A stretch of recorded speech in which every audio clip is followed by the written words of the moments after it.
నేనెందుకు నా దేవునికి దూరం అయిపోతూ ఉన్నాను?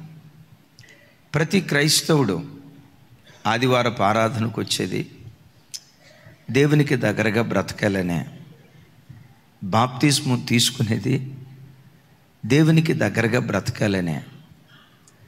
200 రూపాయలు పెట్టో 500 రూపాయలు పెట్టో పరిశుద్ధ గ్రంథాన్ని కొనేది దేవునికి దగ్గరగా బ్రతకాలనే. దేవునికి దగ్గరగా బ్రతకాలి అనే ఆశ గుండెల్లో ఎంతో కొంత గూడు కట్టుకున్న బ్రతుకుతున్న ప్రజలు కొద్దిమందే. బ్రతకాలని ఆశపడే ప్రజలు మాత్రం చాలా ఎక్కువ మంది. యెహోషువ దక్షిణ రాజ్యాలు స్వాధీనపరుచుకున్నాడు. వాటిలో స్వాధీనపరుచుకున్న మరొక రాజ్యం హెబ్రోను. హెబ్రోను అనగా సహవాసం అని అర్థం. ఎవరితో సహవాసం చేయటానికి మనం పిలువబడ్డామో ఒక మాటలో చెప్పాలంటే యేసుక్రీస్తు ప్రభు వారితో, తండ్రి అయిన దేవుడు పంపించిన పరిశుద్ధాత్మతో ప్రతి నిత్యం అన్యోన్య సహవాసం కలిగి ఆయనతో కలిసి బ్రతకటానికి మనమందరం పిలువబడ్డాం నిజమే. దేవునికి దగ్గరగా బ్రతకాలి అని ఆశపడుతున్నాం నిజమే. మరోసారి ఆలోచిస్తే ఆశపడుతున్న ప్రజలు ఎంతోమంది, దేవునికి దగ్గరగా బ్రతుకుతున్న ప్రజలు చాలా కొద్దిమంది. ఎందుకు ఒక వ్యక్తి దేవునికి దగ్గరగా బ్రతకలేకపోతున్నాడు? ఒకడు దేవునికి దూరస్తుడు అవటానికి కారణం ఏంటి? అసలు దేవునికి మనకు ఎలాంటి సంబంధం ఉండాలని పరలోకపు తండ్రి ఆశపడుతున్నారో వాక్యంలో మనం చూస్తే చూడండి. యోహాను మొదటి పత్రిక 1వ అధ్యాయం 7వ వచనం ఒకసారి నేను చదువుతాను. 6వ వచనం నుంచి 6వ వచనం కూడా చూపించుతాము నాతో కలిసి. ఆయనతో కూడా సహవాసము గలవారమని చెప్పుకొని చీకటిలో నడిచిన యెడల మనం అబద్ధమాడుచు సత్యమును జరిగింపకుందుము. అయితే ఆయన వెలుగులోనున్న ప్రకారం మనము వెలుగులో నడిచిన యెడల మనము అన్యోన్య సహవాసము గలవారమై ఉందుము. ఇక్కడ చక్కటి మాట అంటాడు. ఏమంటాడు? అన్యోన్య సహవాసం. చాలాసార్లు ఈ పదం మనం వాడతాం. ఆ భార్యాభర్తలు ఎంత అన్యోన్యంగా ఉంటారో, ఆ అన్నదమ్ముళ్ళు ఉన్నారే, ఆ అన్నదమ్ముళ్ళు ఎంత అన్యోన్యంగా ఉంటారో.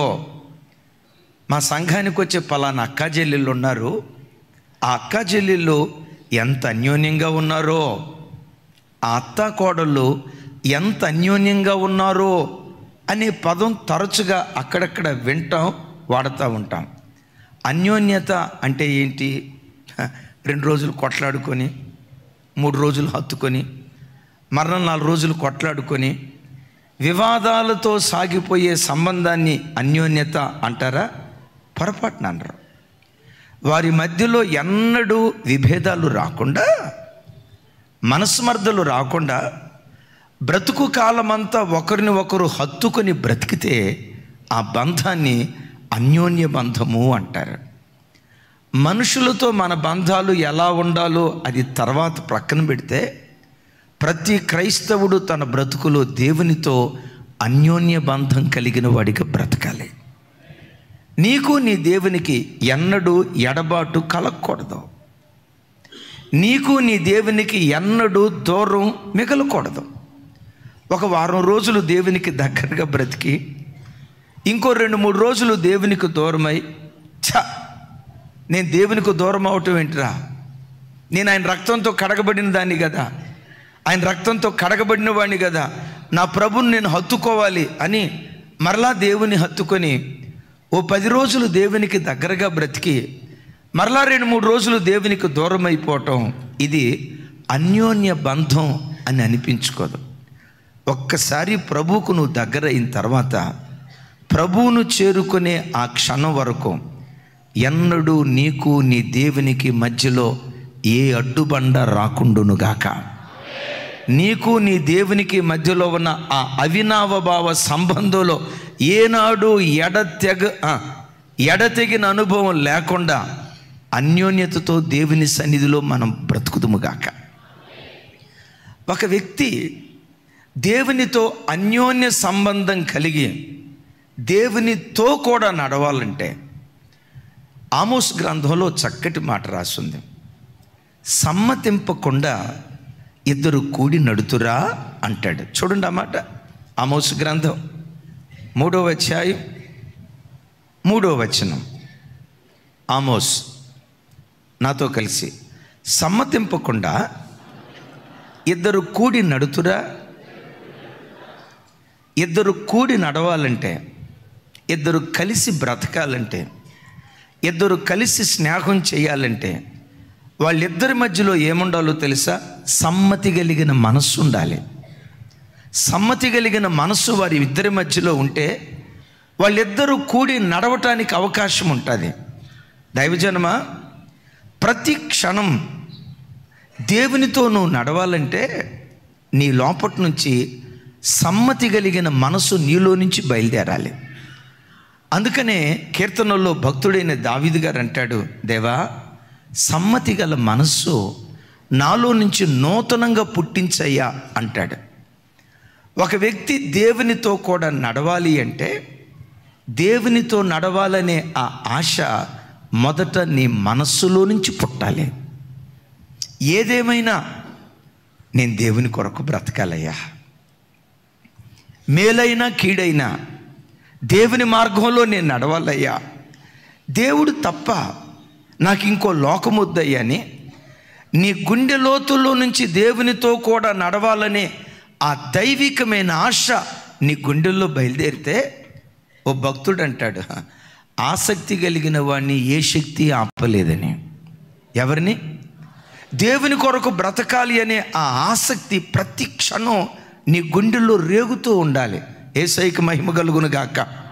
నా ప్రభువుతో నడవాలి, నా ప్రభువుకు సమీపంగా బ్రతకాలి.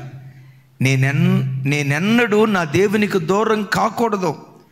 నా దేవునికి నాకు ఒక అన్యోన్య సంబంధం ఉండాలని ఆ దైవికమైన ఆశ ఎవరి గుండెల నిండా ఉంటుందో, ఆ ఆశతో ప్రతి క్షణం ఎవరు తమ హృదయాన్ని రేపుకుంటారో అలాంటి వ్యక్తి దేవునితో అన్యోన్య సంబంధం కలిగిన వాడిగా బ్రతకటానికి దేవుడు కృప చూపిస్తాడు. ఆ మనస్సే నీకు లేకపోతే నువ్వు మందిరానికి రా. ఆ మనస్సే నీకు లేకపోతే మంచి సంఘంలోనే కూర్చో. ఆ మనస్సే నీకు లేకపోతే 1000 రూపాయల బైబిలే కొను. ఆ మనస్సే నీకు లేకపోతే నీవు దేవునితో నడవలేవు. అంటారు కదా, గుర్రాన్ని నీళ్ళ దగ్గరికి తీసుకెళ్ళగలుగుతాం కానీ నీళ్లు తాగాలనే మనసు దానికి ఉందనుకోండి, నీళ్ళ దగ్గరికి తీసుకెళ్తే చాలు గట గట గట గట గట గట తాగేస్తుంది. ఎందుకు? నీళ్లు తాగాలనే మనస్సు దానికి ఉంది కనుక. ఒకవేళ తాగాలనే మనసు దానికి లేదనుకోండి, నీళ్ళ దగ్గరికి తీసుకెళ్ళినా నీళ్లు ఎదుటున్నా అది త్రాగలేదు. నేనంట, దేవుని కొరకు బ్రతకాలనే సమ్మతి కలిగిన మనస్సు నీకుంటే ప్రతి క్షణం నువ్వు రేపుకోవాలి. నా ప్రభువుకు సమీపంగా నేను బ్రతకాలి, ప్రభువును హత్తుకొని జీవించాలి. ఆ మనస్సు నీకుంటే ఆ మనస్సే నీ ఆధ్యాత్మిక జీవితానికి ఇంధనం లాంటిది. యేసయ్యకు మహిమ కలుగును గాక. ఆసక్తి ఎంత ప్రభావితం చూపిస్తుందో చెప్తా. కుకట్పల్లి నుంచి ఓ తమ్ముడు బ్యాంక్ మేనేజర్ మన చర్చికి వస్తారు.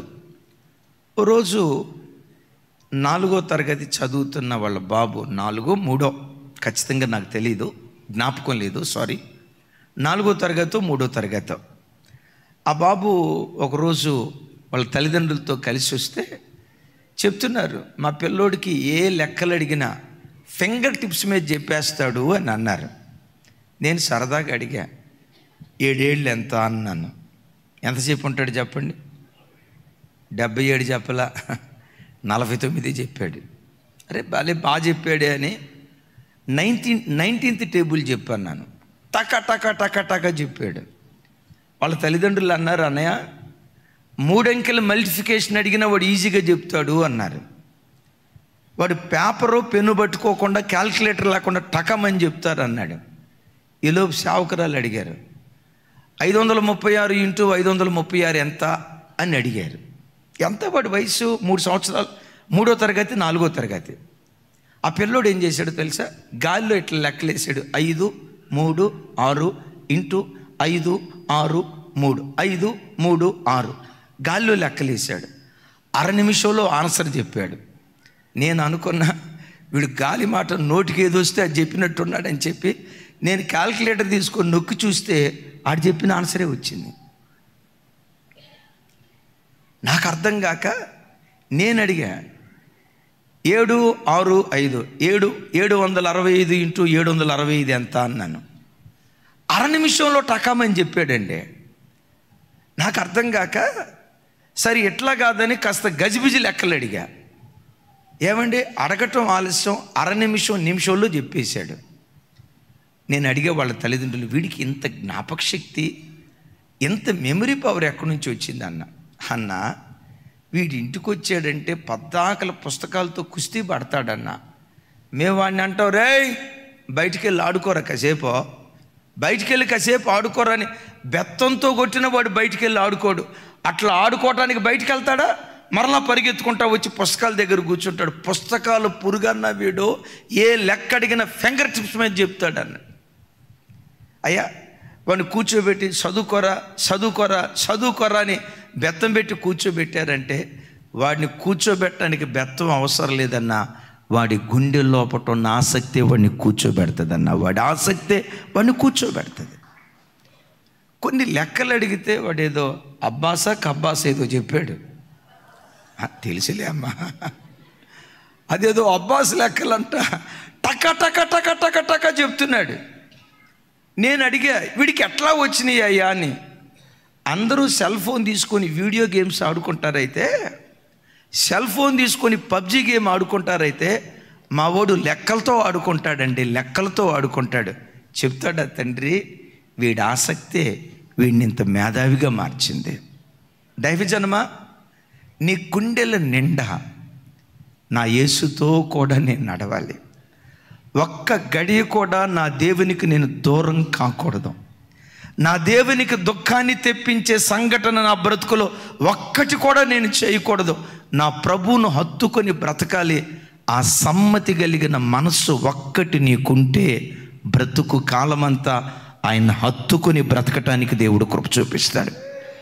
ఇది నీకు లేకపోతే, ఏది దేవునితో బ్రతకాలి, దేవునికి సమీపంగా ఉండాలి, ఆ మనస్సు నీకు లేకపోతే జీవితం ఎలాంటిదో చెప్తాను. చేపల కూర చేసుకోవాలనుకున్నావు, చింతపండు పులుసు పూసావు, టమాటాలు వేసావు, కొత్తిమీర వేసావు, అన్నీ వేసావు, కానీ చివరికి చేపలు వేయాల. చేపలు లేని ఏం కూర అయిపోద్ది? అది చింత పులుసు అయిపోద్ది, కానీ చేపల కూర కాదు. అది చేపల కూర కావాలంటే ఏం పోయాలి? ఏమేయాలి? చేపలేని చెప్పండి. చేపలు వేయకుండా చింతపండు పులిసి కారం వేసి ఉప్పు వేసి అన్నీ వేసి అసలేయాల్సిన చేపలే లేదనుకోండి, అది చేపల కూర కాదు, చింతపండు పులుసు అయింది. నీ జీవితంలో అసలు సిసలైంది ఏదో తెలుసా? దేవుని కొరకు బ్రతకాలనే ఆ ఆసక్తి, సమ్మతి కలిగిన మనస్సు. బైబిల్లో ఒక ఆయన ఉన్నాడు, ఆయన 365 సంవత్సరాలు బ్రతికాడు. ఎవరై ఉండొచ్చు? టకమని చెప్పండి. చెప్పాలి. 365 సంవత్సరాలు బ్రతికాడు.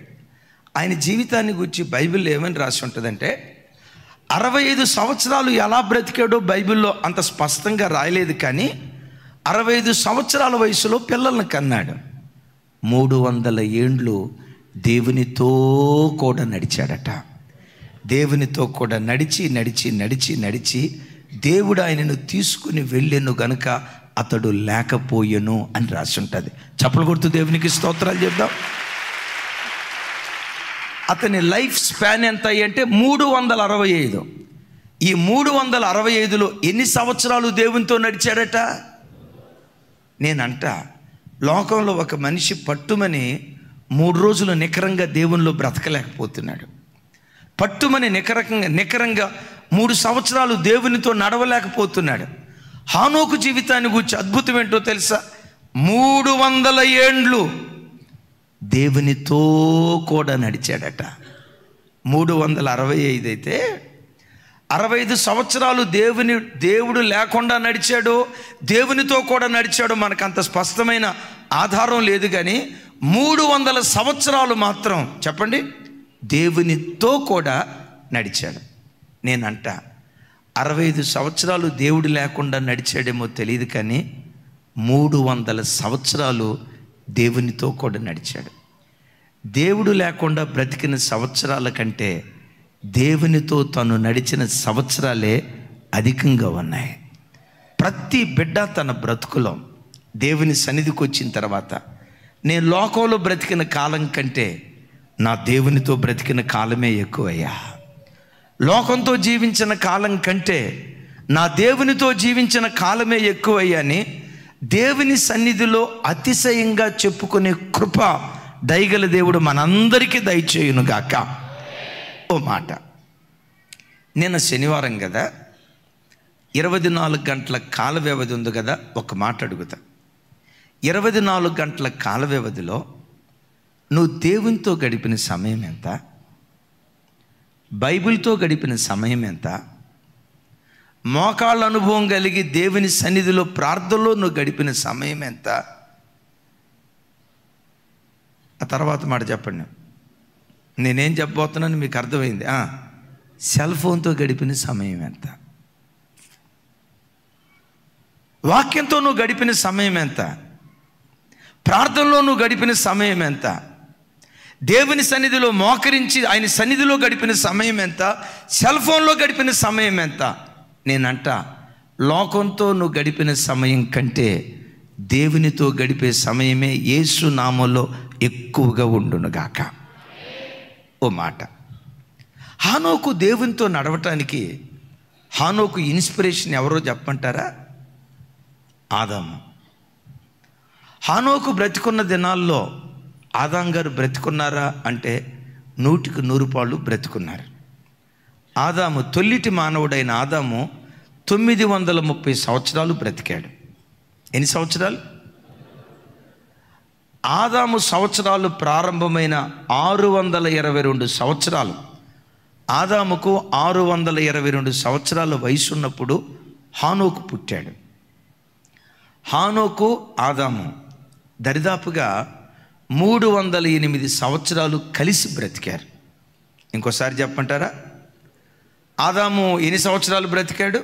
930 సంవత్సరాలు. ఆదాము గారికి 622 సంవత్సరాల వయసులో ఉన్నప్పుడు హానోకు పుట్టాడు. నా వైపు చూడండి.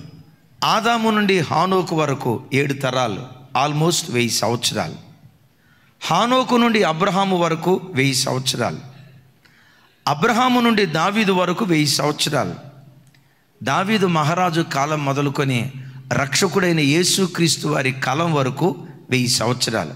మొత్తం ఎన్ని సంవత్సరాలు అయినాయి చూసన్నా చెప్పండి? 4000 సంవత్సరాలు. రైట్. ఆదాము కాలం మొదలుకొని హానోకు కాలం వరకు 1000 సంవత్సరాలు. 930 సంవత్సరాలు ఆదాము బ్రతికాడు కదా. ఆదాము 622 సంవత్సరాల వయసులో ఉన్నప్పుడు హానోకు పుట్టాడు. అప్పటికి 6 తరాలు ఆదాము తర్వాత పుట్టాయి. 5 తరాలు పుట్టాయి. ఈ 5 తరాల వారికి ఆదాము చెప్తా ఉండేవాడు, ఒరే నాయనా, ఒకప్పుడు నేను దేవుడు నేను కలిసి బ్రతికేరా. నేను చేసిన ఒక బుద్ధిహీనపు పని నా దేవునికి దూరమయ్యేటట్టు చేసిందిరా. మీరు అట్లా చేయొద్దురా. దేవుని హత్తుకొని బ్రతకండిరా, దేవునితో కలిసి బ్రతకండిరా అని 5 తరాల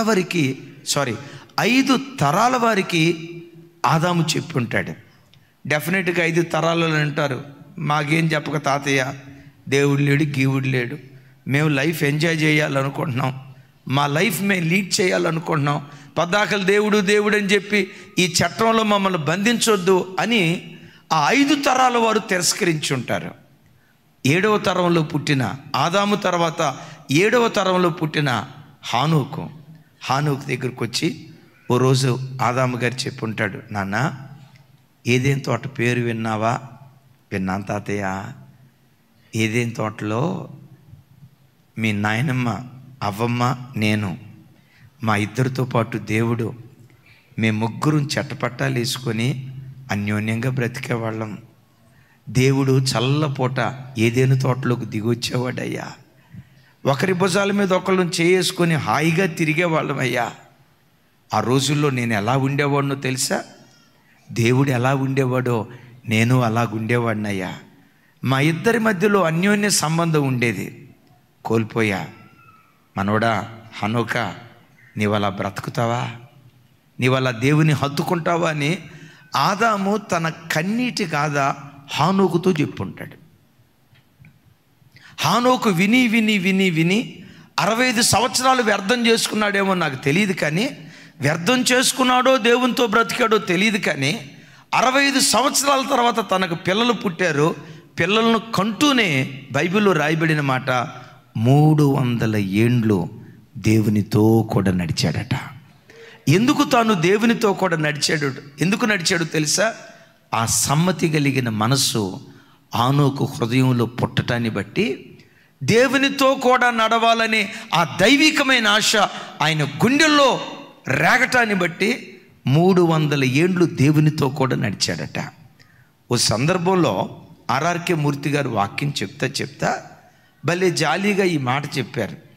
దేవుడు ఆ రోజుల్లో ఏదేను తోటలోకి వచ్చినట్లుగానే చల్లబోట హానోకు దగ్గరికి వచ్చేవాడట. దేవా వచ్చావా? వచ్చాను హానోకు, రా బయటికి వెళ్దాం అని ఇద్దరు భుజాల మీద చేసుకొని వెళ్తూ ఉంటే ప్రజలంతా చూస్తారు, చూడు చూడు చూడు వాళ్ళు ఎంత అన్యోన్యంగా ఉన్నారో, స్నేహితుల్లాగా భుజాల మీద చేతులు వేసుకొని చెట్టపట్టాలు వేసుకొని ఎంత హాయిగా ఉన్నారో చూడు అని అనుకుంటూ ఉండేవాళ్ళు.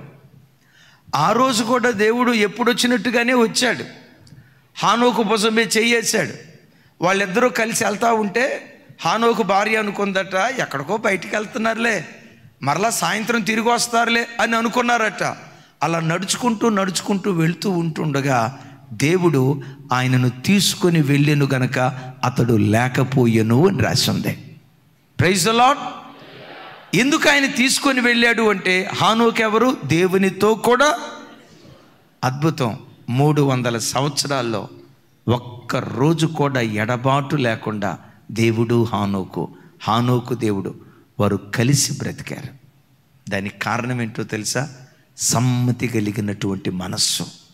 ఈరోజు వాక్యం వింటున్న బిడ్డ, నీ గుండె లోతుల్లో కూడా నేనెన్నడూ నా దేవునికి దూరం కాకూడదయ్యా, నా దేవుని హత్తుకొని నేను బ్రతకాలయ్యా, అన్యోన్య బంధం కలిగి దేవునితో నేను జీవించాలయ్యా, ఆ దైవికమైన ఆశ నీ గుండెల్లో ఉంటే ఆ ఆసక్తే దేవునితో కూడా నడిచేటట్లుగా నేను బలపరుచును గాక.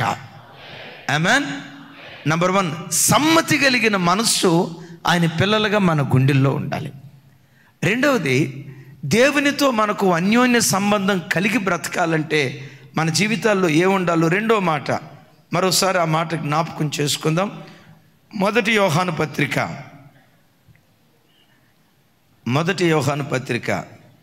1 అధ్యాయం 5వ వచనం నుంచి 7వ వచనం వరకు మరొకసారి ఆ మాటలు చూద్దాం. అందరూ నాతో కలిసి చెప్పండి. మేము ఆయన వలన విని మీకు ప్రకటించు వర్తమానమేమనగా, దేవుడు వెలుగై ఉన్నాడు, ఆయన యందు చీకటి ఎంత మాత్రమూ లేదు. ఏం లేదంట? ఎంత లేదట? ఆయన యందు చీకటి ఎంత మాత్రమూ లేదు, దేవుడు వెలుగై ఉన్నాడు. ఆమేన్.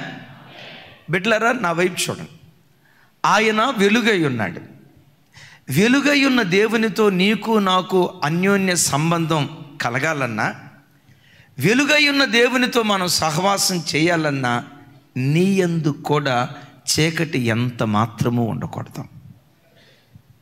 వెతికిన దేవునిలో చీకటి ఇంత కూడా లేదట. అంటాడు ఆయన యందు చీకటి ఏమాత్రము. ఎందుకు? దేవుడు వెలుగై ఉన్నాడు అని రాస్తుంది. వెలుగై ఉన్న దేవునితో నాకు అన్యోన్య సంబంధం కలగాలంటే నేను వెలుగు సంబంధిగా బ్రతకాలి. చీకటి సంబంధిగా నువ్వు బ్రతికితే, చీకటి సంబంధిగా నువ్వు బ్రతుకుతూ వస్తే తెలియకుండా ఆ దేవుని సహవాసానికి నేను దూరం అయిపోతాం. చీకటి సంబంధి అని అంటున్నారు. అసలు చీకటి సంబంధి ఎలా ఉంటాడు? 2 మాటలు గుర్తుకు తెస్తాను. కొలస్సీలకు రాసిన పత్రిక చూడండి, ఆ మాట 1వ అధ్యాయం 13వ వచనం, అలాగే 1 యోహాను పత్రిక 2వ అధ్యాయం 9వ వచనం నుంచి 11వ వచనం వరకు నేను చదువుతాను. నాతో కలిసి, ఆయన మనలను అంధకార సంబంధమైన అధికారము నుండి విడుదల చేసి తాను ప్రేమించిన తన కుమారుని యొక్క రాజ్య నివాసులనుగా చేసెను. కుమారుని యొక్క రాజ్య నివాసులుగా చేసెను అనే చోట క్రింద పుట్టినట్లు ఏమి రాస్తాడో తెలుసా? ప్రేమా కుమారుని రాజ్యము అంటాడు. చెప్పండి, ఏమంటాడు? ఏ రాజ్యంలో నుంచి దేవుడు మనకు విడుదలిచ్చాడు? అంధకార సంబంధమైన రాజ్యము నుండి మనలను విడుదల చేసి ప్రేమా కుమారుని రాజ్యానికి హక్కుదారులుగా మనలను మార్చాడు అంటాడు. ఈ రాజ్యానికి పెట్టబడిన పేరేంటి? ప్రేమా కుమారుని రాజ్యం. నా వైపు చూసి సమాధానం చెప్పండి. సాతానుగాడి రాజ్యానికి పెట్టబడిన పేరేంటి? అంధకార రాజ్యం, అంటే చీకటి సంబంధమైనటువంటి రాజ్యం. దేవుని రాజ్యానికేమో ప్రేమా కుమారుని రాజ్యం అన్నాడు, సాతాను రాజ్యానికేమో అంధకార రాజ్యం అన్నాడు. దేవుని రాజ్యంలో ప్రేమ, క్షమ, ఆప్యాయత, వాత్సల్యత, కనికరం, కరుణ, ఇవన్నీ దేవుని రాజ్యంలో నిక్షిప్తమై ఉంటాయి. ఇప్పుడు మీరు నాకు సమాధానం చెప్పండి. వెలుగు రాజ్యంలో ప్రేమ ఉంది, వెలుగు రాజ్యంలో క్షమాపణ ఉంది, వెలుగు రాజ్యంలో వాత్సల్యత ఉంది, వెలుగు రాజ్యంలో ఆప్యాయత ఉంది. మరి చీకటి రాజ్యంలో ద్వేషం, కక్ష, పగ, ఈర్ష్య, వార్వలేనితనం, ద్వేషంతో కూడుకున్నటువంటి మనస్సు చీకటి సంబంధమైన సాతాను రాజ్యంలో ఇవి గూడు కట్టుకొని ఉన్నాయి. దైవజనమా, నీవు కక్షతో బ్రతికితే, నువ్వు ద్వేషంతో బ్రతికితే దేవునితో అన్యోన్య సహవాసం నువ్వు చేయలేవు. అప్పుడు నీవేమైపోతావో తెలుసా? నీవు చీకటి సంబంధిగా మారిపోయి దేవుని ప్రేమకు, దేవుని సహవాసానికి తెలియకుండా నువ్వు దూరం అయిపోతావు. దీని గురించే యోహాను భక్తుడు మాట్లాడుతూ ఇలా అంటాడు. 2వ అధ్యాయం చూడండి, భలే చక్కటి మాట. నాతో కలిసి చెప్పండి. వెలుగులోనున్నానని చెప్పుకొనుచు తన సహోదరుని ద్వేషించువాడు ఇప్పటి వరకు, మరలా వెలుగులోనున్నానని చెప్పుకొనుచు తన సహోదరుని ద్వేషించువాడు ఎప్పటి వరకు. సార్, నేను బాప్తిస్మం తీసుకున్నాను సార్. బాప్తిస్మం తీసుకున్నావు నిజమే. ద్వేషం నీలో ఉందంటే ఎప్పటికీ నువ్వు చీకటి రాజ్యంలోనే ఉన్నావు అని దేవుడు అంటాడు. ఇక్కడ విన్నారు? ఇక్కడ వెలుగులోనున్నానని చెప్పుకొనుచు తన సహోదరుని ద్వేషించువాడు ఎప్పటి వరకు చీకటిలోనే ఉన్నాడు. 10వ వచనం, తన సహోదరుని ప్రేమించువాడు వెలుగులో ఉన్నవాడు, అతని యందు అభ్యంతర కారణం ఏమీ లేదు. 11వ వచనం, తన సహోదరుని ద్వేషించువాడు చీకటిలో ఉండి చీకటిలో నడుచుచున్నాడు. ఎక్కడున్నాడట? చెప్పాలి, ఎక్కడున్నాడట? దైవజనమా, 2 రాజ్యాలు ఉన్నాయి. ఒకటి ప్రేమా కుమారుని రాజ్యం, 2వ రాజ్యం అంధకార రాజ్యం, చీకటి రాజ్యం. ఈ చీకటి రాజ్యంలో ఎప్పుడు ఏముంటుంది? ద్వేషం, పగ, కక్ష, అసూయ, కార్పణ్యం, వాళ్ళను వీళ్ళు ద్వేషించటం, వీళ్ళను వాళ్ళను ద్వేషించటం. సాతాను రాజ్యంలో ఎప్పుడు ఇదే ఉంటుంది. ప్రేమ కుమారుని రాజ్యంలో ఎప్పుడు ఏముంటుందో తెలుసా? ప్రేమ, క్షమ, దయ, వాత్సల్యం, ఆప్యాయత, అనురాగం, కీడు చేసిన వాడిని కూడా క్షమించి మరిచిపోయి వాడిని చేరదీయటం ప్రేమ కుమారుని రాజ్యంలో ఉంటుంది. దైవజనమా, ఆ ప్రేమ నీలో ఉంటే దేవుడు నిన్నెంత ప్రేమించాడో నీకు అర్థమై అంత ఎక్కువగా దేవుని నువ్వు ప్రేమించటం ప్రారంభిస్తావు. ఆమెన్. నేను చెప్పే మాట మరలా వినండి. దేవుని ప్రేమ నీ గుండెల్లో ఉంటే క్షమించే హృదయం, ఓర్చుకునే హృదయం, సహించే హృదయం, శత్రువు కూడా ప్రేమను పంచే హృదయం అది నీలో ఉంటే నిన్నెంత దేవుడు ప్రేమించాడో అది నీకు అర్థమై అంతకంటే ఎక్కువగా నువ్వు దేవుని ప్రేమించటం ప్రారంభిస్తావు. ఓ మాట, భర్తను పట్టుకొని భార్య పెటమని కొట్టింది. మీరేం కంగారు పడొద్దు, మిమ్మల్ని ఎవరు కొట్టలేయ్యా, అంత ధైర్యం ఎక్కడి నుంచి ఉంది. కానీ ఓ మాట, ఎవరిని ఎవరు కొట్టారు? మీరు ఎట్లున్నారంటే ఎట్లాంటి మాటలు అసలు మీరు మాట్లాడొద్దన్నా. మేము మగవాళ్ళను ఆ భార్య కొట్టడం ఏంటన్నా, ఎంత అవమానం, షేమ్. ఆ బ్రతుకు బ్రతికే కంటే చచ్చిపోతారా? ఎందుకయ్యా చచ్చిపోవటం? ఆ బ్రతుకు బ్రతికే కంటే చచ్చిపోతే మేలు అని నువ్వు అన్నావు అనుకో. ఓ మాట భర్తను భార్య కొట్టడం అది అవమానమే. అసలు నేనంట భర్తను చెయ్యెత్తి కొట్టే ఆ మనిషి, నాకు తెలిసి ఆ మనిషి ఆడ మనిషే కాదు, సైతాన్ గాడికి హక్కంతే. అయితే ఒక మాట, భర్తను చెయ్యెత్తి కొట్టిందనుకో, అప్పుడు భర్త భార్య వైపు చూసి God bless you my wife, దేవుడు నేను దీవించుగాక ఆ మాట అన్నాడు అంటే మనలను రక్షించటానికి 2000 సంవత్సరాల క్రితం యేసు ప్రభు వారు అనుభవించిన ఆ బాధను వాడు సరిగ్గా అర్థం చేసుకున్నాడని దాని అర్థం. భర్తను భార్య పెటామని కొట్టినా God bless you my wife అని అన్నాడంటే మీరు అనవచ్చు, అదేంటన్నా అది అవమానం కదా. భర్తను భార్య కొట్టడం అవమానమో, దేవుణ్ణి మనిషి కొట్టడం అవమానమో, ఈ రెండిట్లో గొప్ప అవమానం ఏది?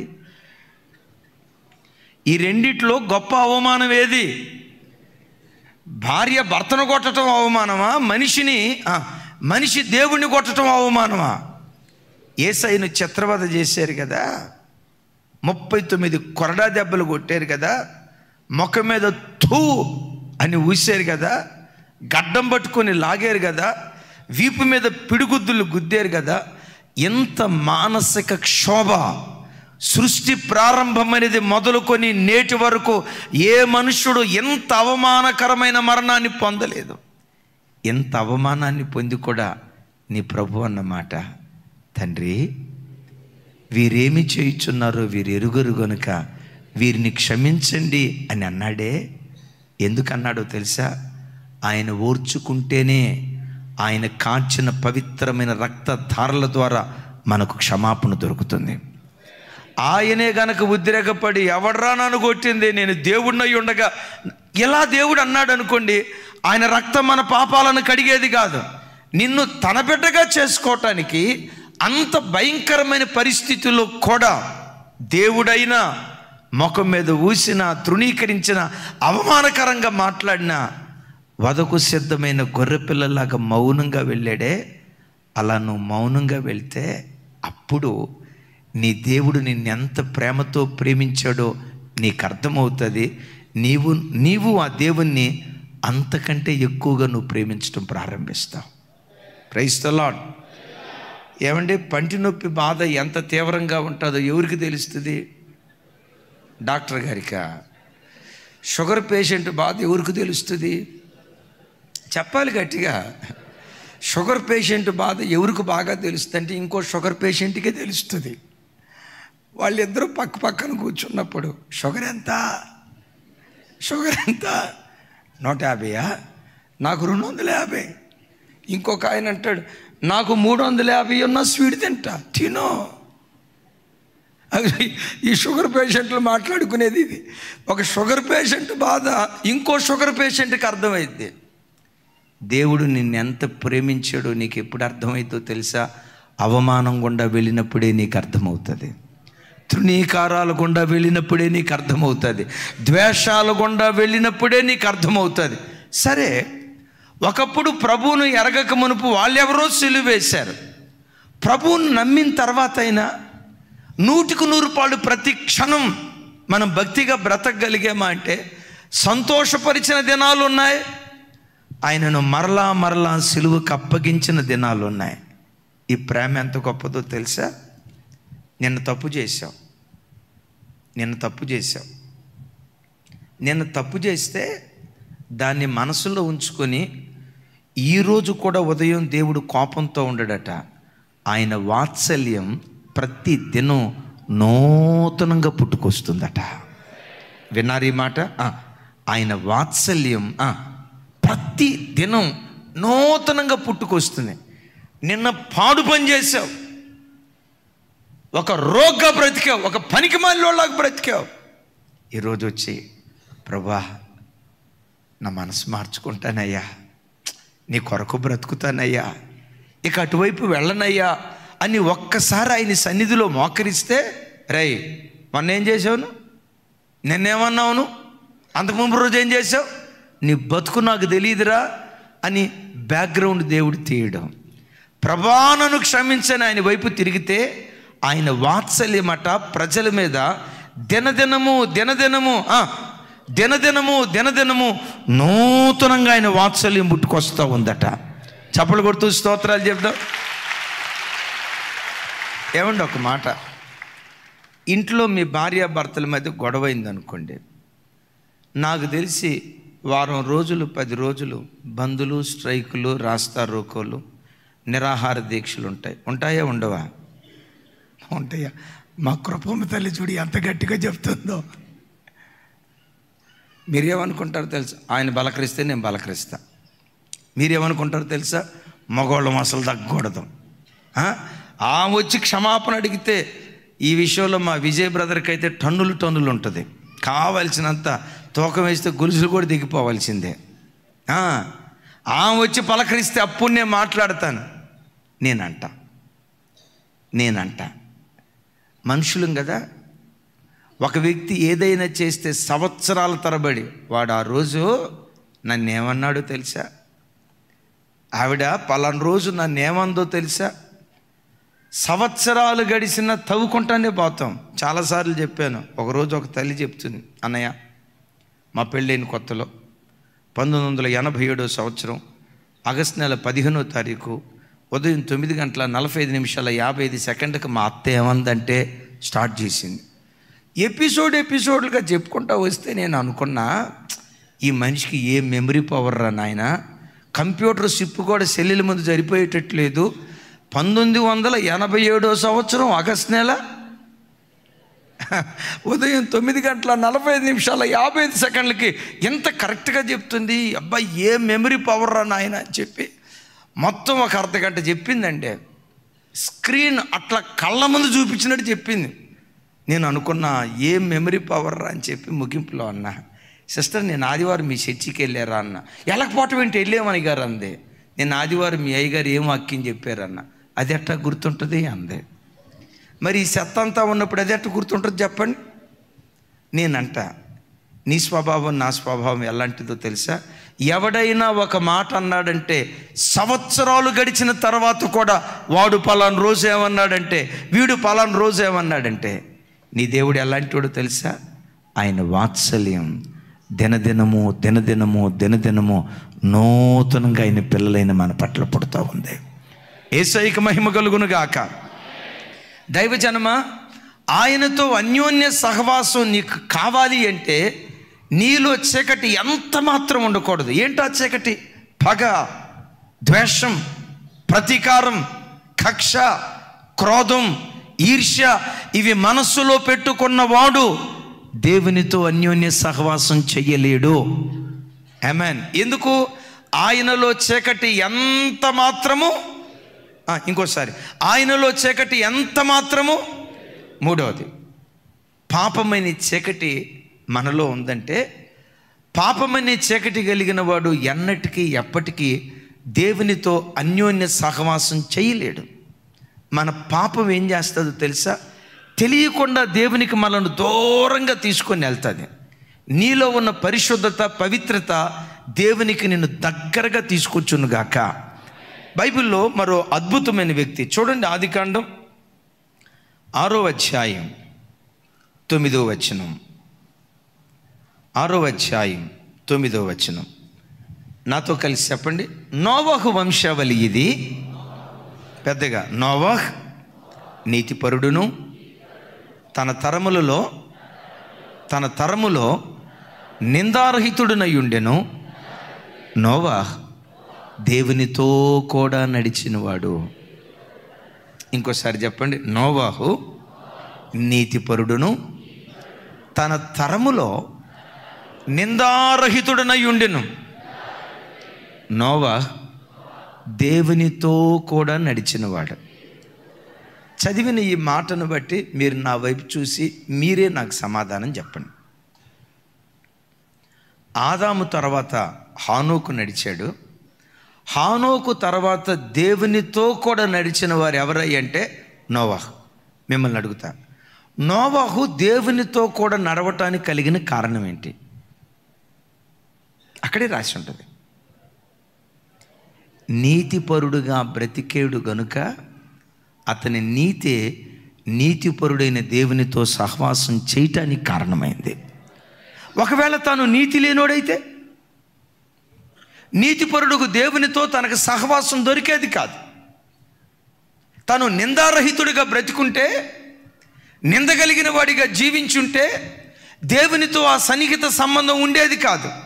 దైవజనమా, నోవహు దేవునితో కూడా నడవటానికి కారణం ఏంటంటే తన చుట్టూతో ఉన్న ప్రజలు ఎలా బ్రతికినా తాను మాత్రం నా మట్టుకు నేను దేవునితో కూడా నడవాలని తన జీవితాన్ని పవిత్రపరుచుకొని నీతిపరుడుగా తాను బ్రతుకుతూ వచ్చాడు గనుక దేవునితో కూడా నడిచాడు.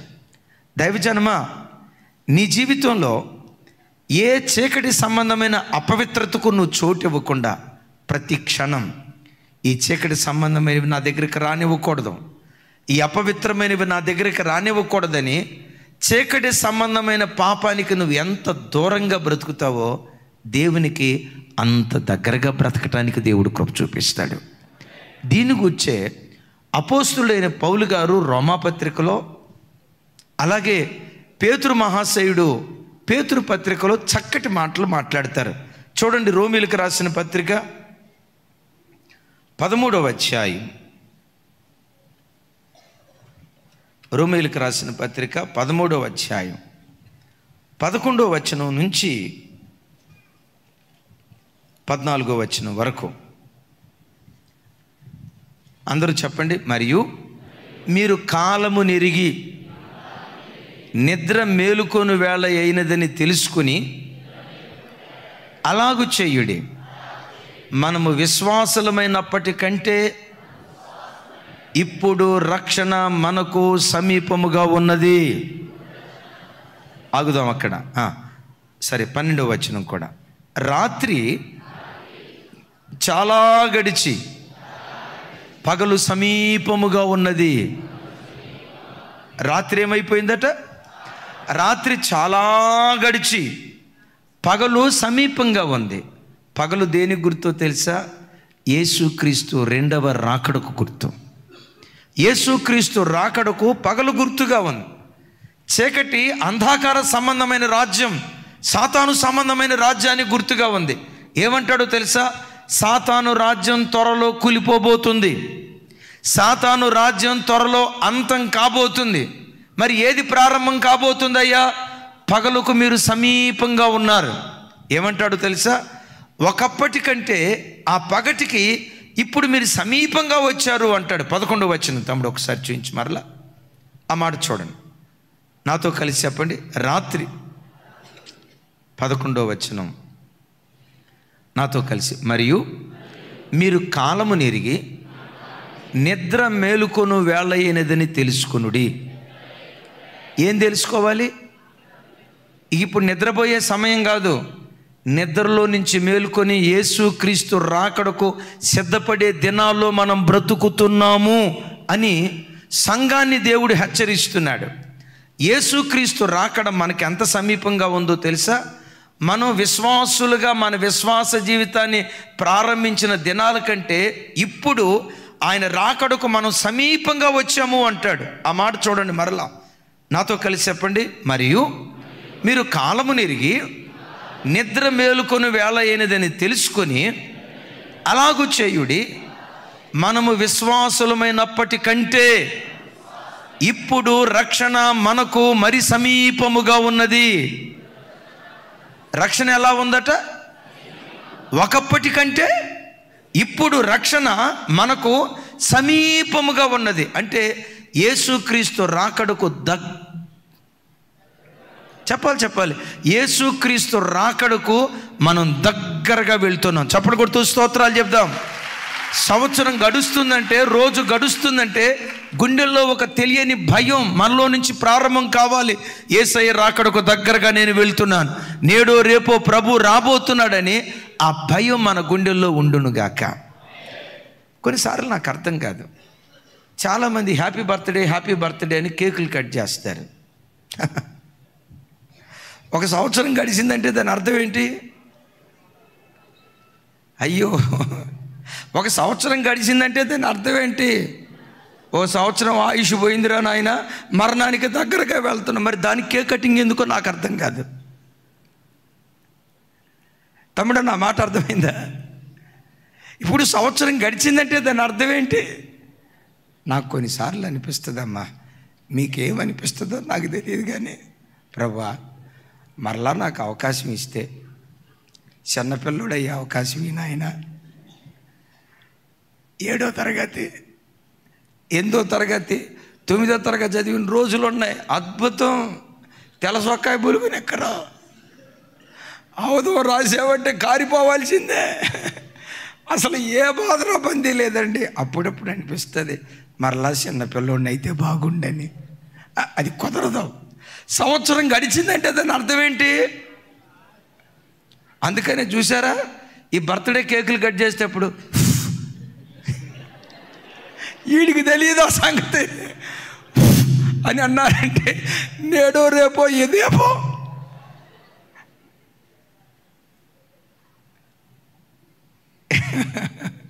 అన్నా నిజామాబాద్ అన్న వినండి, కేక్ కట్ చేసేటప్పుడు అంత హ్యాపీగా పాట పాడి అంటారు. నాకు అర్థం కాదు ఎంతకి ఎందుకు ఊదినట్టు. అంటే ఈ ఊదే కార్యక్రమానికి మనిషి ఎట్లా వెళ్తున్నాడని, దగ్గరగా వెళ్తున్నాడని. ఇక్కడ అంటాడు, మనం విశ్వాసులుగా ఉన్నప్పటికంటే ఇప్పుడు రక్షణ మరెక్కువ సమీపమైనది గనుక ఇది నిద్రపోయే సమయం కాదు, మేలుకొనే సమయం. చీకటి సంబంధులుగా బ్రతికే సమయం కాదు, వెలుగు సంబంధులుగా బ్రతికే సమయం. అంధకార సంబంధమైన క్రియలు విసర్జించి తేజో సంబంధమైన ఆయుధాలు మనం ధరించాలి అంటాడు. చప్పలు కొడుతూ స్తోత్రాలు చెప్దాం. క్రైస్తవ సంఘం అంధకార సంబంధమైన క్రియలు విసర్జించాలి. మీరు అనొచ్చు, ఏంటయ్యా అంధకార సంబంధమైన క్రియలు? 13వ వచనంలో అంటాడు, చూడండి ఆ మాటలు. ఏంటయ్యా అంధకార సంబంధమైన క్రియలంటే? నాతో కలిసి చెప్పండి. అల్లరితో కూడిన ఆటపాటలైనా, మత్తైనా, కామ విలాపాలైనా, పోకిరి చేష్టలైనా లేక, కలహమైనను మత్సరమైనను లేక, పగట యందు నడుచుకొనినట్లు మర్యాదగా నడుచుకొందుము. మెట్టుకు ప్రభు అయిన యేసుక్రీస్తును ధరించిన వారై శరీరేచ్ఛలను నెరవేర్చుకొనుటకు శరీర విషయమే ఆలోచన చేసుకొనుడి. విన్నారు ఈ మాట? ఇందాక చదివినటువంటి క్రియలు ఉన్నాయి చూసారా, అవి అంధకార సంబంధమైన క్రియలు. ఇవి చీకటిలో జరిగించేటువంటి క్రియలు. ఏంటి? అల్లరితో కూడుకున్న ఆట పాటలు. ఏంటి? మత్తు, మద్యపానం. ఏంటి? కామ విలాపాలు. ఏంటి? పోకిరి చేష్టలు. వింటున్నారా? కలహం, ఒకరిని చూసి ఒకరు అసూయపడే మత్సరం. ఇవన్నీ ఏ క్రియలు అంటాడు? చెప్పాలి. ఇవన్నీ ఏ క్రియలు అంటాడు? మనము చీకటి సంబంధులుగా బ్రతకటానికి ఇప్పుడు మనం చీకటి కాదు. ఎఫెసీ పత్రికలో అంటాడు కదా, పూర్వము మీరు చీకటై ఉన్నారు, ఇప్పుడైతే వెలుగు సంబంధులై ఉన్నారు. అంటే వెలుగు సంబంధులై ఉన్న మనం ఏం చేయాలి? విసర్జించాలి పోకిరి చేష్టలను, పోకిరి మాటలను విసర్జించాలి. ఏం చేయాలి? కామ విసర్జించాలి. అల్లరితో కూడుకున్న ఆటపాటలు, వాటిని మనం విసర్జించి అంధకార సంబంధమైన క్రియలను విసర్జించి తేజో సంబంధమైన ఉపకరణాలను ధరించేవారిగా దేవుని సన్నిధిలో మనం బ్రతుకుదుముగాక. ఒకసారి గట్టిగా చప్పట్లు కొడుతూ దేవునికి స్తోత్రాలు చెప్దాం. మరోసారి చప్పట్లు కొడుతూ దేవునికి స్తోత్రాలు చెప్దాం. చెప్పండి, వాటిని ఏం చేయాలట? చెప్పాలి, వాటిని ఏం చేయాలట? నీవు చీకటి సంబంధివి కాదు. ఒకప్పుడు అవి నువ్వు చేసేవాడివి. పూర్వము మనము చీకటై ఉన్నాం. ఇప్పుడైతే వెలుగు సంబంధులుగా మనం బ్రతుకుతున్నాము అని మాట్లాడతాడు. మీకు తెలుసా, చిన్న కుమారుడు తండ్రికి ఎందుకు దూరం అయిపోయాడు? దుర్వ్యాపారం చేసి అని రాసి ఉంటుంది. ఏం చేసి? దుర్వ్యాపారం అంటే మీరేమనుకుంటారంటే మేబీ బ్రాందీ షాపు నడిపుంటాడు, మేబీ నాటుసార నడిపుంటాడు, మేబీ గంజాయి వ్యాపారం చేసి ఉంటాడు అని అనుకుంటారు. లేదు. దుర్వ్యాపారం అనే దానికి పేతురు మహాశయుడు చక్కటి నిర్వచనం ఇస్తాడు. చూడండి, పేతురు మొదటి పత్రిక 4వ అధ్యాయం. అందరూ చూడండి ఆ మాట. 3-4 వచనాలు. 3-4 వచనాలు. రైట్. మనము పోకిరి చేష్టలు, దురాశలు, మద్యపానము, అల్లరితో కూడిన ఆటపాటలు, త్రాగుబోతుల విందులు, చేయదగని విగ్రహ పూజలు మొదలైన వాటి యందు నడుచుకొనుచు అన్యజనుల ఇష్టము నెరవేర్చుటకు గతించిన కాలమే చాలును. అపరిమితమైన ఆ దుర్వ్యాపారమునందు. ఏ వ్యాపారం? 3వ వచనం చూపించుతాముడు. ఏ వ్యాపారం? పెద్దగా చెప్పాలి. ఏ వ్యాపారం అంటది? ఏంటా దుర్వ్యాపారం? సారా అమ్మటం కాదు, బ్రాందీ షాపులు నడపటం కాదు, గంజాయి అమ్మటం కాదు. ఏంటయ్యా దుర్వ్యాపారం అంటే? పోకిరి చేష్టలు. దైవజనమా వింటున్నారా? పోకిరి చేష్టలు, దురాశలు, మద్యపానం, అల్లరితో కూడిన ఆటపాటలు. కొంతమంది అంటారు, మేము తాగమండే, కాకపోతే తాగుబోతోళ్ళ మధ్యలో కూర్చుంటామండే. వాడు లీటర్లు మందు తాగుతున్నా, క్వార్టర్లు ఎత్తున్నా, నేను మాత్రం థమ్సప్పేనండి, నేను మాత్రం పెప్సీనేని అంటాడు. కూర్చుంటాడా? 2 రోజులు బాగానే ఉంటాడు, థమ్సప్ పెప్సీయే. వారం రోజులు బాగానే ఉంటాడు, 2వ వారం బాగానే ఉంటాడు. ఇక 3వ వారం అందు చూసారా, వాడు క్వార్టర్ అయితే మనోడు పేపాలు లేపేస్తాడు. పేకాట ఆడేవాళ్ళని మారుస్తానని వెళ్ళాడట పేకాట ఆడేవాళ్ళ దగ్గరికి. ఆ పెద్ద సేవకుడు చెప్పాడట, రేయ్ ఆల్రెడీ నువ్వు పేకాట ఉన్న అలవాటు ఉన్నవాడు, వాళ్ళ మధ్యలోకి పోవద్దురా, పోతే నీ పని అయిపోతురా, వద్దురా అంటే, అన్నా నా వైపు చూడు, నాకు ఆత్మల భారం ఎక్కువ అన్నా, ఆ పేకాట వాళ్ళనే మార్చాలని ఆత్మదేవుడు నన్ను ప్రేరేపిస్తున్నాడన్నా.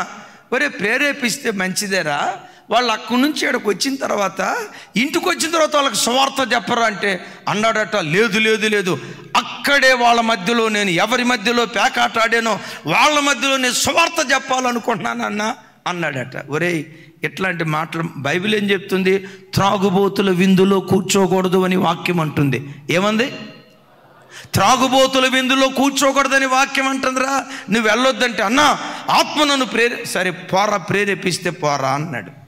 వీళ్ళు పేకాట ఆడుతున్నారు. వాళ్ళతో అన్నాడు, ఒరే బాబు సువార్త చెప్తాను ఆగరా, ఉండండి ఒక్క నిమిషం అన్నాడు.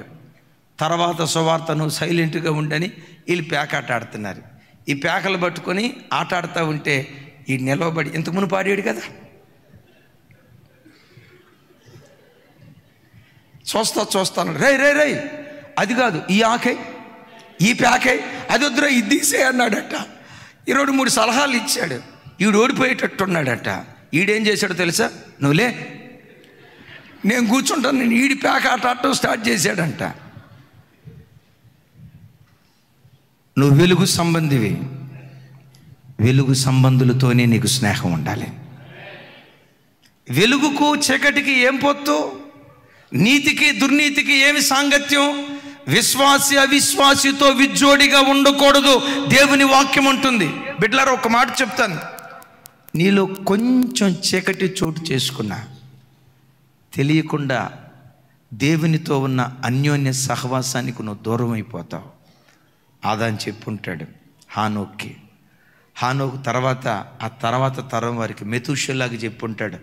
ఆ మెతూషల ఆ తర్వాత ఆయన నోవాహుకు చెప్పుంటారు, అయ్యా ఆదాం తాత, ఆదాముకు అవ్వకు మధ్యలో సాతాను జొరబడిందట, అవకాశం ఇవ్వటాన్ని బట్టి దేవునితో సహవాసం కోల్పోయారట. ఆయనతో సహవాసం కోల్పోకుండా ఉండునట్లుగా ఏ చీకటికి అవకాశం ఇవ్వద్దని చెప్పుకుంటూ వస్తే నోవాహున్నాడు చూసారా, నీతిపరుడుగా బ్రతికేడు కనుకే దేవునితో విడదీయలేని పవిత్రమైన బంధం కలిగి బ్రతికాడు. ఓ మాట చెప్పమంటారా, ఎక్కడైనా నీ హృదయంలో చీకటికి చోటిస్తే చీకటి కార్యాలు చేసేవాడు వెలుగు దగ్గరకు రాలేడట. వినండి ఈ మాట, యోహాను సువార్త, యేసు ప్రభు వారు చెప్తారు చూడండి. యోహాను సువార్త 3వ అధ్యాయం 19వ వచనం నుంచి 21వ వచనం వరకు ఒకసారి ఆ మాట చూడండి నాతో కలిసి. ఆ తీర్పు ఇదే, వెలుగు లోకములోనికి వచ్చెను, కానీ తమ క్రియలు చెడ్డవైనందున మనుషులు వెలుగును ప్రేమింపక చీకటినే ప్రేమించిరి. దుష్కార్యములు చేయు ప్రతి వాడు వెలుగును ద్వేషించును, తన క్రియలు దుష్క్రియలుగా కనపడకుండునట్లు వెలుగునొద్దకు రాడు. ఎందుకు వెలుగు దగ్గరికి రాడు? ఎందుకు రాడంటే వెలుగు దగ్గరికి వాడి దుష్క్రియలు ఎక్కడ బయటపడతాయోనని వెలుగు దగ్గరకు రాకుండా వెలుగు దూరంగా వెళ్తాడట. ఓ తల్లి చెప్తుంది, అయ్యా లాక్డౌన్ దినాల్లో కుటుంబ సమేతంగా వాక్యం వింటామని కూర్చుంటామయ్యా. మీరు వాక్యం చెప్పేటప్పుడు భార్యాభర్తలు ఎలా ఉండాలి, అందరం కూర్చుంటామయ్యా. నేను వింటాను, మా ఆయన వింటాను. సడన్గా మీరు వాక్యం చెప్తా కొడుకులు ఎలా ఉండాలి అని కొడుకులు పేరెత్తారా, అప్పుడు దాకా టీవీ ముందు కూర్చున్న మా వాడు సైలెంట్గా వెళ్ళిపోతాడయ్యా. రే కూర్చోరా అంటే మమ్మీ అంటాడు. ఒరే అట్లా ఎన్నిసార్లు పోతావురంటే, లేదు మమ్మీ నేను అర్జెంట్ అని పోతూ ఉంటాడట. ఎందుకాడు కూర్చోడయ్య అంటే, చీకటి సంబంధమైన క్రియలు కలిగిన వాడు వెలుగు దగ్గరికి రాలేడు. చూడండి, అంటే వెనక కూర్చున్న వాళ్ళు ఏదో భక్తిహీనులు, ముందు కూర్చున్న వాళ్ళు ఏదో భక్తిపరులు అనేది కాదు నా అభిప్రాయం. ఒక వ్యక్తి రక్షించబడిన ప్రారంభ దినాల్లో ఫుల్ ఫీట్కి ఎదురుగా కూర్చోవాలి. దైవ సేవకుని ముఖాంతరంలో నుంచి వాక్యం వినాలి. దేవుడు ఏం మాట్లాడతాడో ఆసక్తిగా వాక్యం విందాం అని వెలుగుకు సమీపంగా వస్తాడు. వెలుగుకు సమీపంగా ఆత్మలో బలంగా ఉన్నంత కాలం ముందొచ్చి కూర్చోవాలి, అందరికంటే ముందు వరుసలో కూర్చోవాలి, వాక్యం వినాలి, ఆసక్తిగా వస్తాడు. కొంచెం బలహీనత వచ్చిందనుకో, చూడండి 3వ వరుస నుంచి 6వ వరుసకి హై జంప్ అయిపోతాడు, 6వ వరుస నుంచి 60వ వరుసకి లాంగ్ జంప్ అయిపోతాడు. ఆ తర్వాత ఎక్కడ కూర్చుంటాడో తెలుసా? తమ్ముడు వచ్చావా?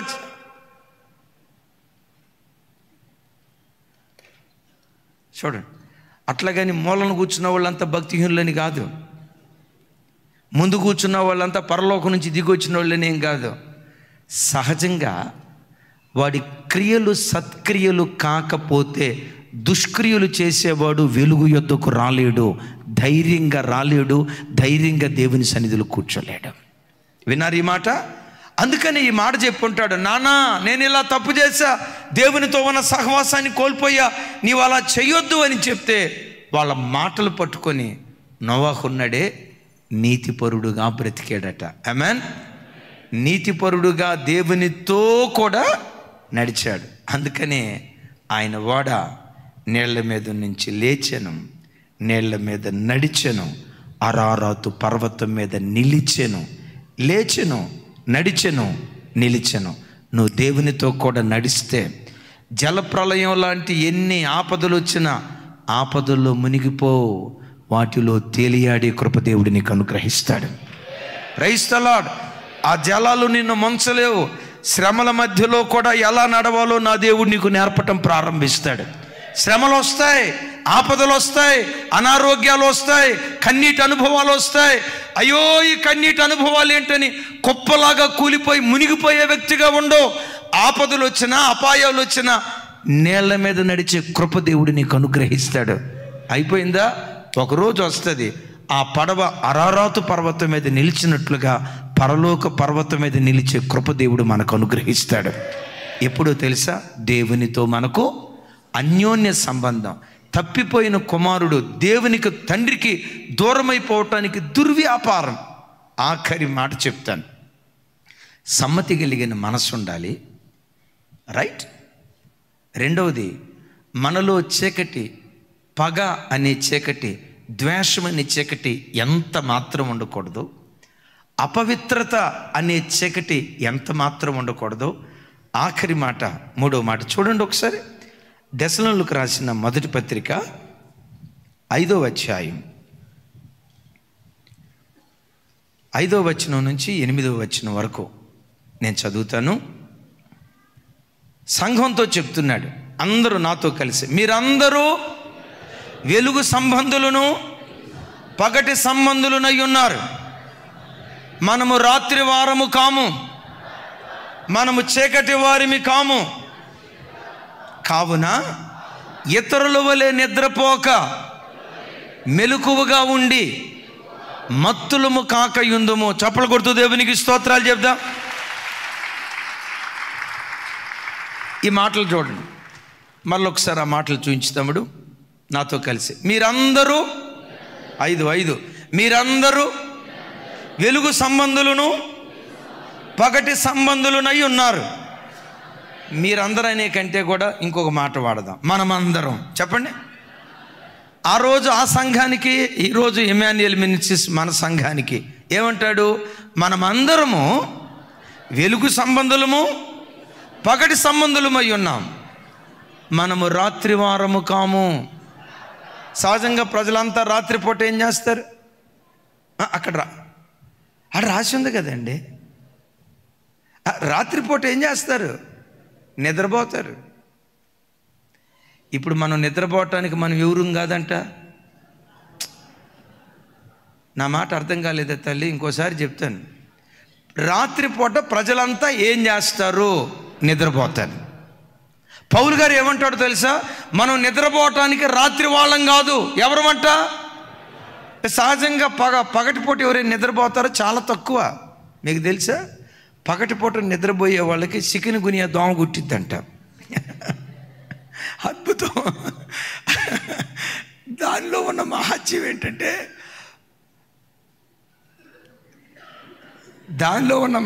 ఏంటంటే, రాత్రిపూట పొరపాటును కుట్టదంట. మరి దానిలో ఉన్న విచిత్రం ఏంటో నాకు తెలియదు. కావాలంటే దాన్ని అడగండి, దాని వివరాలు మీకు చెప్పిద్ది. అది పగటిపూట నిద్రపోయే వాళ్ళే గుట్టిందట. దానిలో ఉన్న విచిత్రం. సరే, విషయం అది కాదు, కానీ నా వైపు చూడండి. రాత్రిపూట ప్రజలంతా ఏం చేస్తారు అంటాడు? మనం రాత్రి వారం కాదు, మనం ఎవరిమి అంటే ఇప్పుడు ఏం చేయాలి? రాత్రిపూట కూడా. దాని అర్థం ఏంటో తెలుసా? నీ నిద్ర చంపుకొని నువ్వు పగటి సంబంధివి గనుక నశించిపోతున్న ఆత్మల కొరకు నువ్వు ఏడవాలి. నశించిపోతున్న ఆత్మల కొరకు నువ్వు కన్నీళ్లు కార్చాలి. 24 గంటల మంచం మీద పడుకొని నిద్రపోయి కునిపాట్లు పట్టడానికి నువ్వు చీకటి సంబంధివి కాదు, నువ్వు రాత్రి సంబంధివి కాదు. క్రైస్తవ సంఘం ఎవరు? మనం పగటి సంబంధులం. రాత్రి గాఢ నిద్ర నీకు పట్టకుండా ఉండేటట్లు రాత్రిపూట తినేటప్పుడు మొత్తం తక్కువ తిను. ఏమా తక్కువ తిన్నావు? పొద్దున్నే లేవాలి కదన్నా, గాఢ నిద్ర వస్తుంది కదన్నా. ఆ నిద్ర పట్టకుండా ఉండటానికి ఒక ముద్ద తక్కువ తింటున్నానన్న. ముద్ద తక్కువ చాలాసార్లు చెప్పాను అన్నయ్య.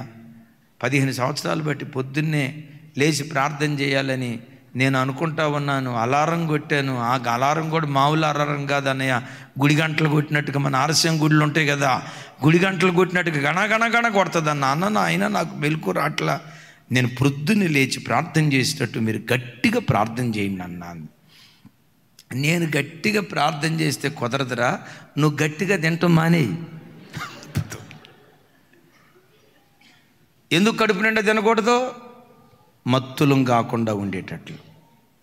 ఎందుకు పేకల దాకా తినకూడదు? మత్తులం కాకుండా ఉండేటట్లు. ఎందుకు? గమనించండి, క్రైస్తవ సంఘం తిండిబోతులు కాకూడదు. మత్తులం కాకుండా ఉండేట. ఎందుకు మనం మత్తులం కాకూడదు? మనం రాత్రివారము కాదు. ఎవరి మనం?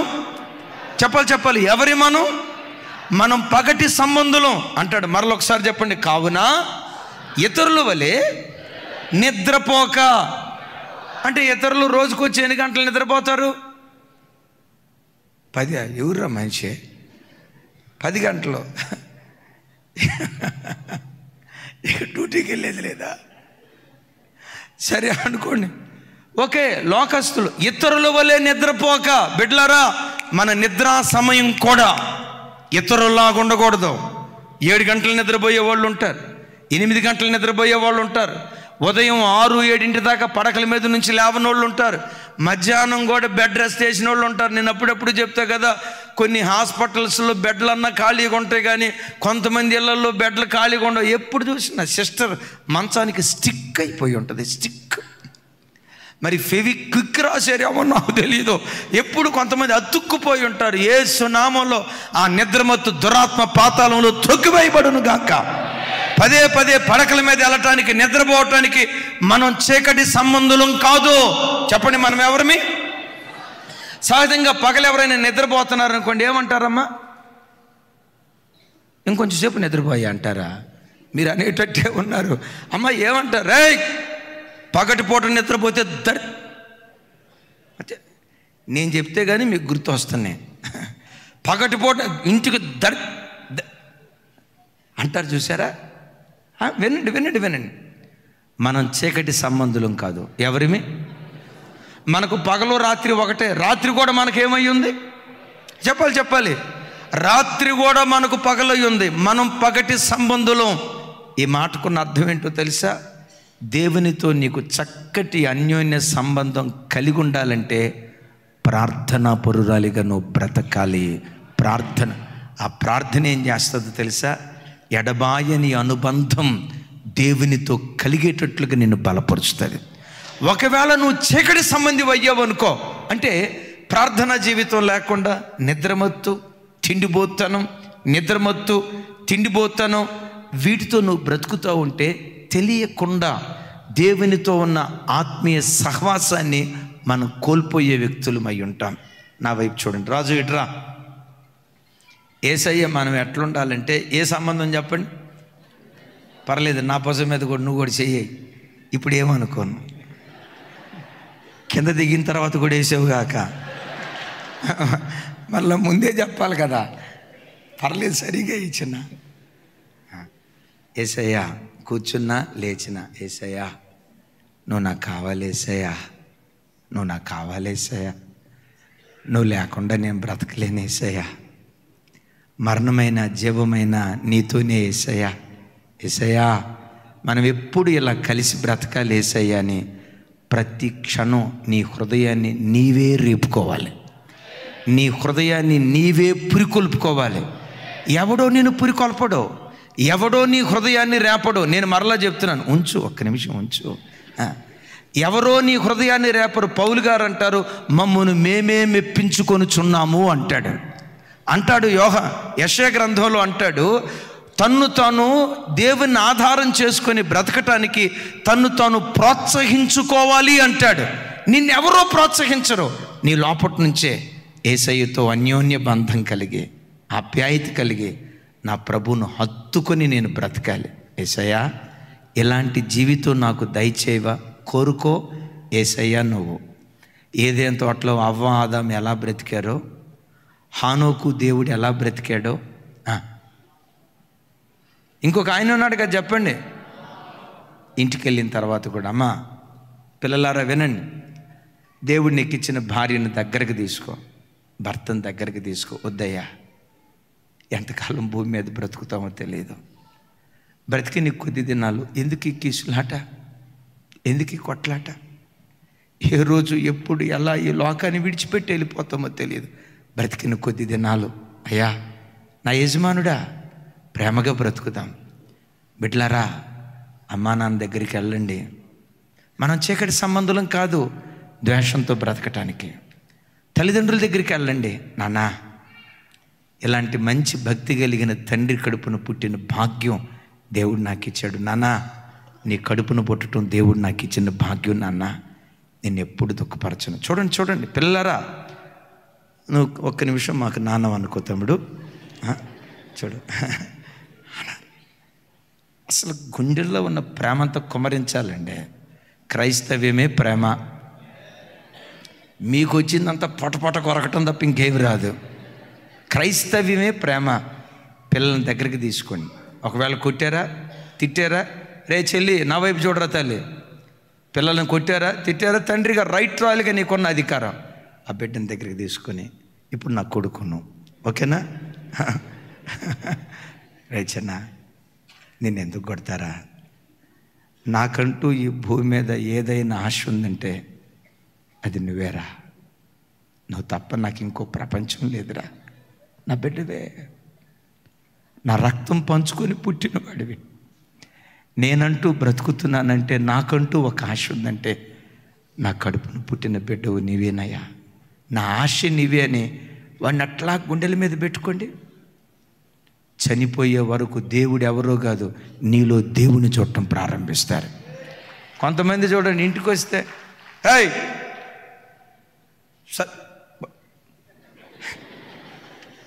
అటు వెళ్ళిపో,